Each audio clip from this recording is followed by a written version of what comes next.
How to open Outlook mail in mobile. Hey everyone, welcome back to the channel. In this video we're going to learn how we can open up Outlook mail in mobile, so make sure to watch the video till the end.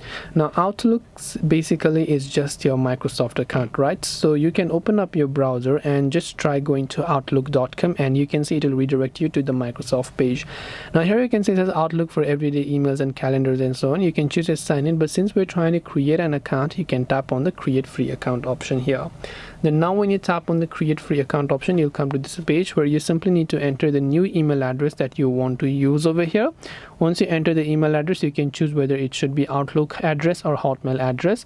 Then tap on the next option. Then you can simply create a password by entering them, and if you want to see the password, you can see it.